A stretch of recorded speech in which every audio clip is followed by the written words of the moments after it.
Hi, everyone. Welcome to our Ask the Expert interview series. Today, I'm happy to have Carla Ruschival and Lindy Lamkin with me today. February is Low Vision Awareness Month, so we are going to be talking about our plans for an upcoming low vision clinic here in Louisville. So we are talking with Carla and Lindy, who are part of the planning committee for this upcoming clinic. So thank you all for being on with me today. Thanks for the invitation. So I will start with Carla. Carla, if you can just tell us a little bit about yourself, give us some information about your experience working with people who have low vision, and then kind of what drew you in, what made you want to join this committee? Well, I have been blind all my life, and my parents were blind and visually impaired, and we've been involved for years and years and years in a lot of advocacy projects for blind and visually impaired people. My main activities have been through the Kentucky Council of the Blind, and I am the treasurer of that organization, but I also answer the phone for them all the time, and I've helped with a lot of chapter development and those kinds of things. Well, in addition to that, I've been involved in the Louisville Downtown Lions Club since 1998, and they have been involved in their turn with a couple of low vision clinics that have happened at the University of Louisville. Well, the last clinic at U of L ceased to operate several years ago, and at that time I was very involved, and still am, in talking with people on virtually a daily basis about their need for a low vision clinic, and just help in identifying things that can assist them in their everyday lives. And the need there is tremendous. Last year, I was the president of the Louisville Downtown Lions Club. And as such, and during the year before, when I was the first vice president, therefore was involved in getting speakers for the club, I kind of, it became my mission, if you will, to try to get that a clinic here in Louisville up and going again, because there's so many people that needed it. I invited a lot of speakers to talk about the need for low vision and the kinds of devices and things. The club probably got sick of hearing it, because it's like every other week I had somebody in the vision field.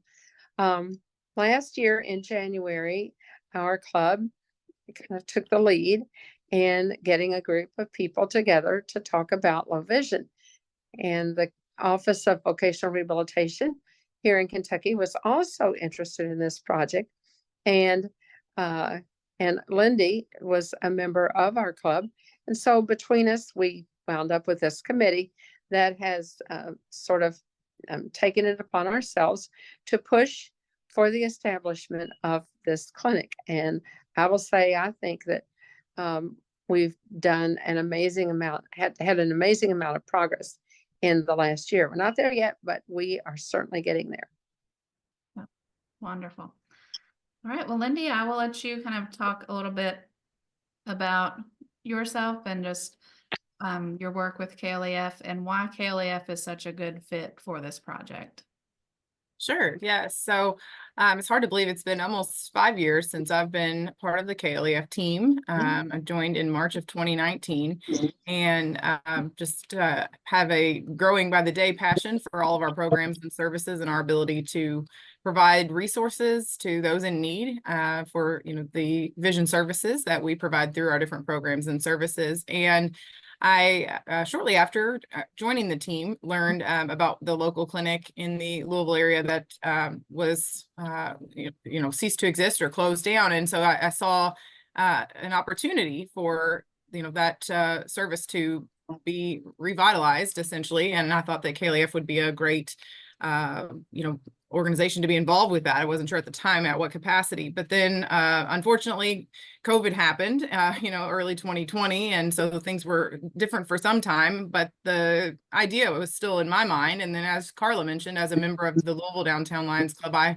heard several of the speakers that she brought in and was very intrigued and could clearly see the need that existed, you know, and that was currently unmet. And so, you know, much like others on our team, like yourself, Jennifer, and Karen, and many of our volunteers, you know, we have a passion for serving others. You know, we want to make a difference in the lives of people as we are able. And so as the conversation continued or reinvigorated, it seemed like a great opportunity for KLEF to extend our mission, you know, to provide vision services through the various ways that we do. And this seemed like a natural extension in addition to our portfolio that we offer. Yeah, thank you. Before we get too deep into this conversation, can either of you or both of you kind of give us the definition of what is low vision? If someone is just watching this who isn't familiar with it at all, kind of tell us what that term in general means. Well, it depends on who you ask sometimes. I guess the official, if there's one common definition of a person with low vision, it would be a person whose correction in their better eye, the vision in the better eye with correction would be 20/60 or 20/70 or less.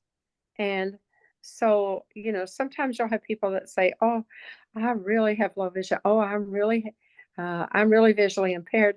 And you come to discover they can see 20/30. Well, that's not visually impaired. In Kentucky, you can drive with 20, you have to see at least 20/70 to drive. So under that, you know, if it's less than 20/70, then that person cannot drive with unless they now are what is known as a bioptic driver. And then that person can have training and certain characteristics of what they can see, and they can have a special license. The Office for the Blind serves people in their programs that are, I think it's 20/70 or less with best correction.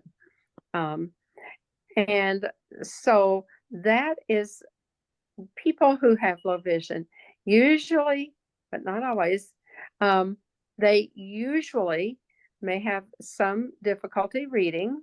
They would have a problem with things like glare or the contrast of things.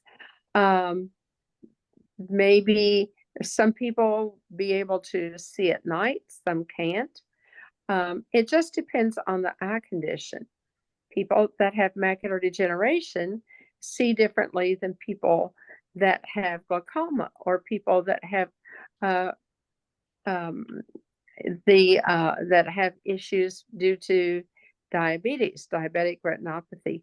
You know, there's just all kind. Low vision is not just one thing that everybody sees the same. I've come to the conclusion over the years that no two individuals with low vision see exactly the same. So it makes it really hard to say what really, how can you really define a person with low vision and say, well, you have low vision, and then the next person, no, you don't. It's a functional kind of definition that really is there, and that's quite different from just what the person sees on the eye chart. Right. Yeah.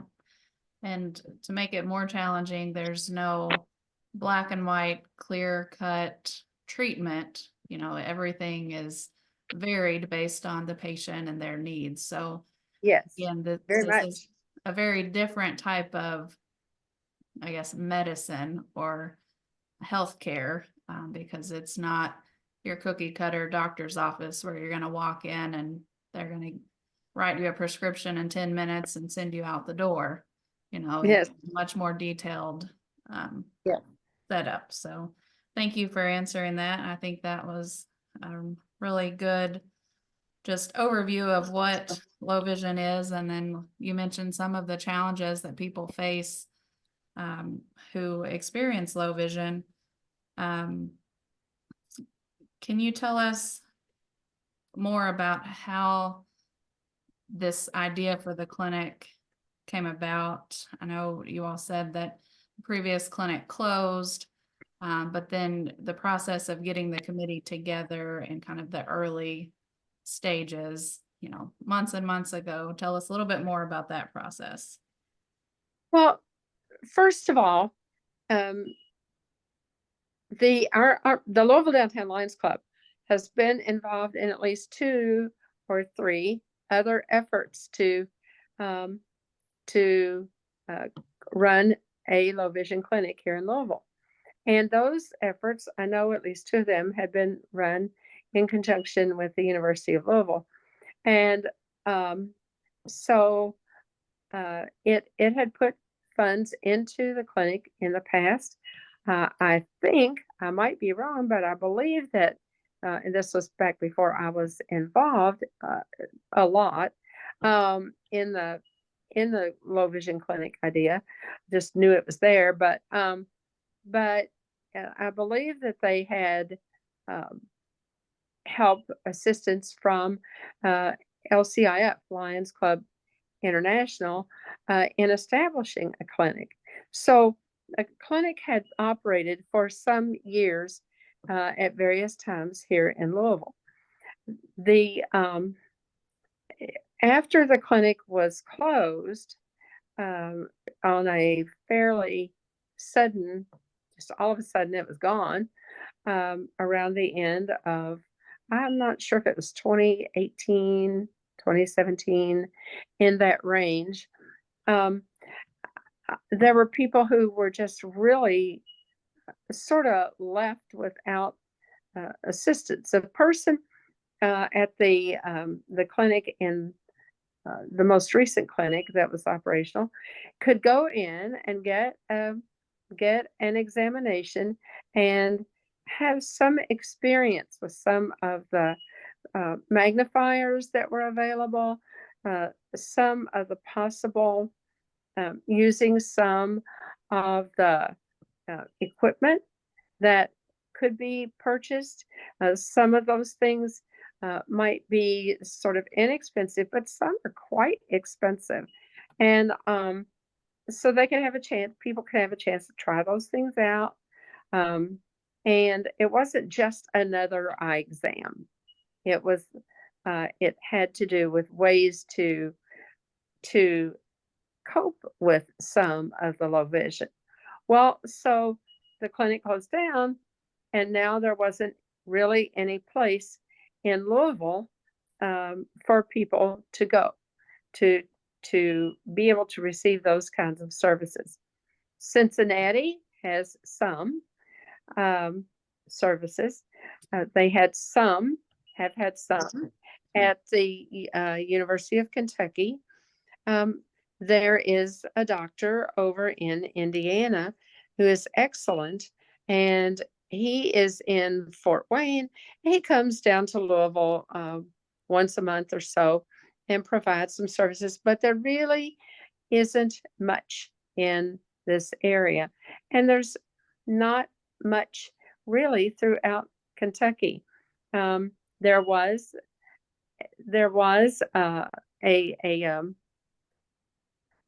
a company in Lexington that did some of those things, but they're not doing them either anymore.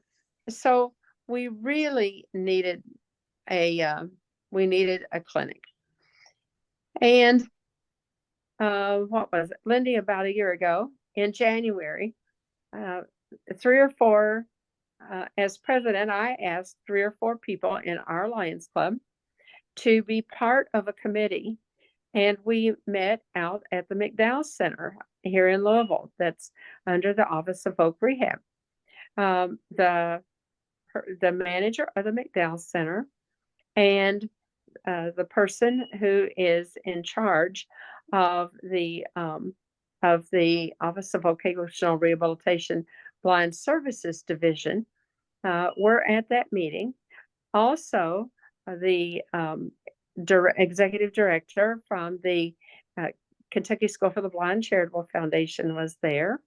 Lindy was there, and I believe that was, but we might have had one or two other people, but those were the players, the main players at that time. And so we just basically said, this is what we would like to have. And then we set about creating a plan to make it happen.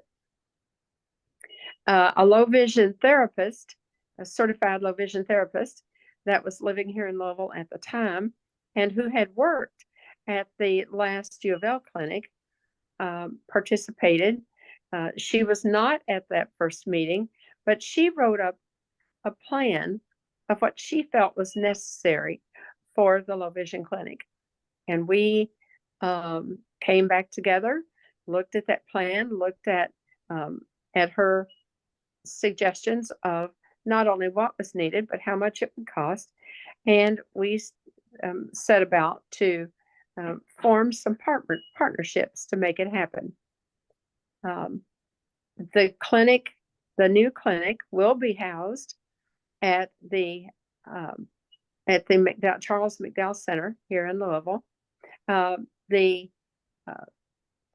Office of Vocational Rehabilitation is allowing the clinic to utilize space there, which is a huge partnership with our efforts to make it happen. So that was a really big hurdle right at the beginning that we were able to cross.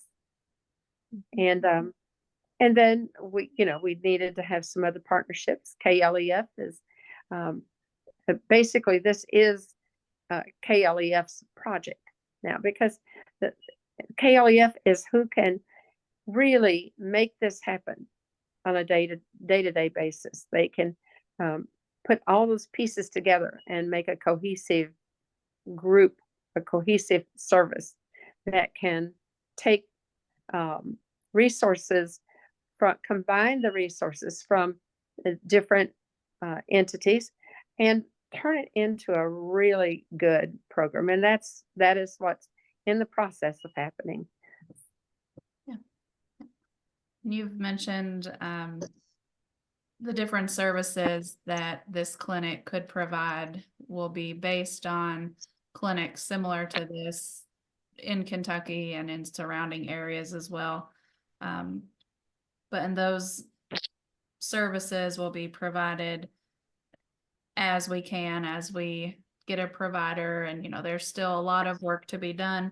So if you all can, Lindy, if you'll kind of tell us what the next few steps are in the planning process, and just kind of where we are to date, and then kind of what the next steps are. Sure, yes. And so once we had the plan that Carla mentioned, we realized, the different pieces that we needed to have fall into place. The biggest hurdle, I think, or one of the biggest hurdles, was finding an optometrist or ophthalmologist with low vision experience who was willing and interested in working in the clinic. And so for many months, we, had different folks join our regularly scheduled committee meetings to try to brainstorm. We were sending letters. We were completing phone calls, visits, from our committee and folks that they knew. And so we're in the final stages right now of having a contractual agreement with an optometrist who would work in the clinic. In the first phase, it would be 2 days per month. And so that individual, we're working right now to finalize the agreement to make sure that both parties are on the same page. And then also another individual to finalize an agreement for that person to assist with the low vision occupational therapy services that we would provide to individuals seen as patients in the low vision clinic. And then the space itself that Carla mentioned is being generously made available to us as an in-kind contribution, so we would not have any expense associated with that. The space many years ago, ironically, more than 10 years ago, was as I understand it, was a low vision clinic room, but has been used as a maintenance room for maybe 12 years or so now. So as you can imagine, needs some TLC and some work to make it a functional space, welcoming and appropriate, things like the contrast, the colors, the surfaces, everything. So needing a facelift. And so we have found a contractor who will complete that work. And as soon as we execute the employment agreements or the contracts for the individuals who will work in the clinic, then we're ready to come to agreement with the general contractor who will complete the work. Like I said, pretty much a full facelift of the room itself and the reception area that's being made available to us. So everything floor to ceiling, painting, removing the shelving units, putting in new ceiling tiles, carpet, just to make it a welcoming, nice clinic and everything from the ground up. Then similarly, we have just a memorandum of understanding agreement document that'll be executed. We've been through legal and review rounds, so that is ready, once we kind of have the other domino pieces fall into place. So, kind of one of the necessary steps, wanting to make sure everyone's protected and that we know what we're responsible for, and the McDowell Center as well. And then obviously we also have, a lot of work to do in terms of how we will promote and explain, what the clinic is and the process and the details, the financial pieces, the logistical and, in terms of referrals or scheduling, that kind of thing. So our committee continues to meet regularly, and we actually have a subgroup meeting, in fact, next week in mid-February to discuss brochure design, website design with language and visuals to be tools to help promote the clinic, to make sure that the folks that need these services are aware that we are a home for them to come and to have the individualized care that they need to help maximize their functional vision and increase their quality of life, which is right in line with our mission. We enable greater independence, so this clinic will enable that for our individuals. So several pieces still to come, but I think the up to this point in my mind has been the harder part, and it's still not going to be easy by any means, but I think there were a lot of pieces outside of our control that we had to have fall in line. But I think the right individuals with a passion for this project have come together and have been persistent and have been hard at work, and Carla is certainly one of them, and many others that just have been instrumental in moving this along. And so, we're grateful for the financial support from several of those partners, as well as was mentioned, the space at OVR at the McDowell Center. Louisville Downtown Lions Club has committed to annual financial contribution significantly.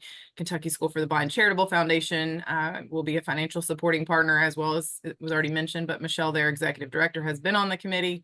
And Lexington Lions Club had provided some grant funding to us. So we're very grateful for those pieces.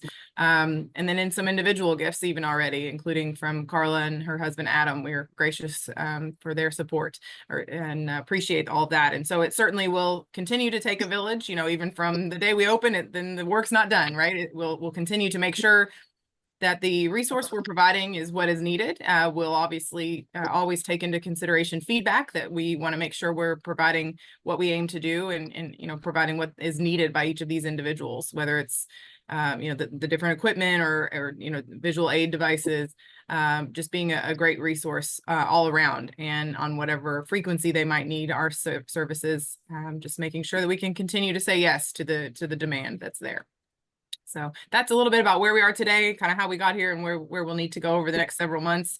It's a project that takes time, but we want to do it the right way and ensure that it's well run, well planned, and well executed, from day one on. So, but it is very exciting for sure. And Lindy, I think that one thing that's important that we haven't said, but that needs saying, is that when this is open, when it is up and running, this is not a program that is only for people who live in Louisville. Exactly. This is a program that we would like to have available for any person in Kentucky, regardless of where they live. Mm-hmm. It does not have a geographic limitation on who in Kentucky could come to this clinic. Exactly. Great point. And I think that's another great point to highlight. And it also ties back to how KLEF is, a natural partner, because we are a statewide organization. And although physically Right. based in Louisville, we serve folks from all 120 counties of the Commonwealth. And we've talked at several points about the presence of Lions clubs in Kentucky and beyond, who are often looking for ways to support people in their own community. So it might even be someone, from outside of the Louisville area that their Lions Club comes together and provides transportation to an individual that wants to access the services at the Low Vision Clinic, but can't get there on their own. So I think there's a lot of opportunities for collaboration, and certainly, in this initial pilot phase, if you will, those 2 days per month is what we envision. But our business plan did look at, what would expansion look like and making sure we're sustainable, but also that we're being cognizant of the potential for an expansion, and making sure that, we are serving people and not having a year-long wait list like some places and providers do for the low vision services, which is troublesome for people who want to have good quality of life, in their years that remain, even despite any low vision limitations. So great point, though, on the lack of geographical boundaries. We're not going to turn someone away if they don't reside in Jefferson County, or, really want to be across the board welcoming of folks. Right. Yeah. Well, thank you both. So for those that are watching at home, is there anything that you all need at this current stage or in the future? Lindy kind of touched on this, like any project or program, there's always expenses involved. So I know donations will always be needed and definitely appreciated, but is there anything else that people that might be watching this could just possibly help with, either now or in the future? Carla, I'll let you go if you want, and I can chime in anything additional after your comments if you want. Well, I think at this point, that the funding is the biggest thing. The funding and the things that funding can purchase. It has to purchase, of course, the ongoing need of providing the doctor, the occupational therapist, those types of things. And so just looking down the road because we want this to be an ongoing project. We don't want it to be a 2-year deal and then it folds up, and so the funding is just very, very important. I think there's always changing the things that people need in the low vision world are always changing. There's always new equipment coming out. There's always an update on something. And sometimes keeping up with that kind of thing can be a major problem for a service like this. And so again, that goes back to the need for funding, because those kinds of things don't come cheap. And also trying to provide additional types of items that people can see. That the more people can try out things, the more they can get their hands on things and see how they work for them. You can watch an ad on TV and it can promise that you're going to see tomorrow. Most of those ads are just flat out not true.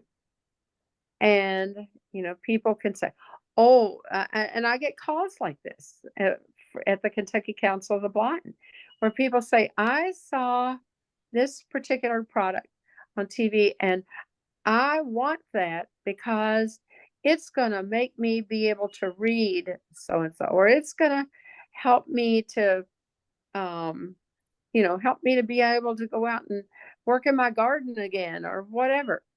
And yes, sometimes that can happen, but a lot of that is a pipe dream for a lot of people because everyone sees differently. So just because the person on TV says, oh, this particular pair of glasses has me reading and has me doing whatever my favorite hobby is or whatever, that may be perfectly true for one person, and it may not be true at all for another. And that is why the individuality of what a clinic can offer is so important. It can prevent people from, trying to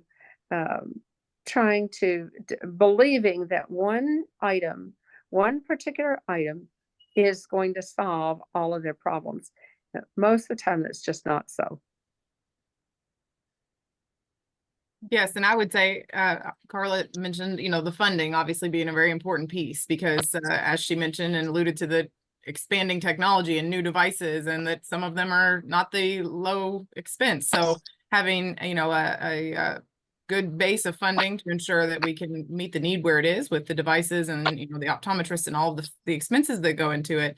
And then similarly to ensure the sustainability and also the relevance. If we say, well, the XYZ device exists, but it's out of our price range, we might be excluding our potential to positively impact their life. So funding, obviously, but I think also ensuring that the word gets out there, especially because some time has lapsed since an official clinic has been operated in our area. Making sure that individuals are aware, providers are aware, that this is a resource and that we want to ensure we have a full schedule, each month of individuals who are qualified and ready to receive these services and to reap the benefits. So, helping to promote. And then, sometimes through even our Hollerin program, I know that we've had individuals, we might have funded a device for them in the past. And if that individual may pass away or they no longer need the device for one reason or another, you never know the opportunity for collaboration or partnerships. And, it might look unique. Someone might have some devices or work for a company and they might, be willing to help us out or, just I think creatively thinking about, collaborative partnerships, again, part of our mission. And so this clinic and this committee that's working to plan it, is brainstorming and thinking creatively. And I learn things each month or every time we meet, about different resources that exist. And in my mind, no need to duplicate, but to think how we can collaborate and to tap into other resources that exist or bring those, to our clinic. And so it might look different, 1 year out from when it opens, and I imagine it likely will. So I think just continuing to stay up to date with what we're doing and trying to be folks that are ambassadors for this program, like our other programs, to ensure that we're serving the individuals with the need to positively benefit them. Perfect. Right. Well, I think we have touched on a lot of stuff. We are have covered a lot of bases and a lot of ground on what you all as a committee have done, as well as hopefully educated some people just on what low vision is and that there is a large number of people in Kentucky and I mean across the United States, and especially as we have an aging population, there will continue to be people who are considered low vision due to diseases that Carla mentioned, diabetes, diabetic retinopathy, several different things that are kind of age related that can lead to low vision. So this is something that big picture we see a need for even more in the long term. So something that I think we will, all see great benefits from, whether that's next week, next year, or 10 years from now. I think it's a really good project and happy to be just a small part of it. So is there anything that either of you want to add as we wrap this up today? I would just say thank you for the opportunity to share a little bit about this, but also thank you to our committee members and our collaborative partners, because we wouldn't be at this point in the conversation if it weren't for these individuals and organizations stepping up to the plate. And it's not a one-time partnership. Hopefully it's a long-term, marriage of opportunity to work together. But I just would like to say thank you, because it's a very exciting time for our organization to expand. We haven't added a new program in many, many years. And so this will enable us to execute our mission even greater than we already are. And I'm excited for the success stories and the individual, lives that are changed through the Low Vision Clinic. And so I look forward to continuing to share updates as we have them available and bring everyone along on the journey towards making this come to fruition. So that would be all I would add. Yeah, I agree. I think that as we go along, I think we will find that there's more and more. I would hope that we would find that there would be more and more collaboration between various entities and support, and that doesn't have to be on some grandiose level. There can be some small participation, small collaborations, but I think that you take a lot of those and put them together, and you have you build a really good base for the continuation of the program.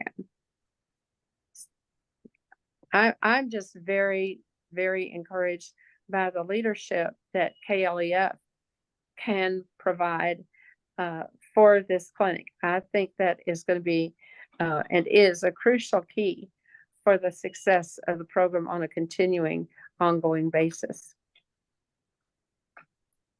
Thank you, Carla. Yes, and it's been a learning experience thus far, but an exciting one for all of us. And I appreciate your investment and continued support in the club and all those that have been mentioned. But yes, very much. You're a wealth of knowledge and greatly appreciated. I'm really enjoying the project, and I certainly don't know how to remodel the room or handle the business angle of it and things like that. But it's a great project to work with, and I would urge others to get involved in it and let's find ways that people can participate and support the program. Certainly. Well, thank you all again so much for being here with me today and just discussing low vision during Low Vision Awareness Month. And we hope that everyone has a good evening, and we will talk to you all soon. Thank you. Thank you.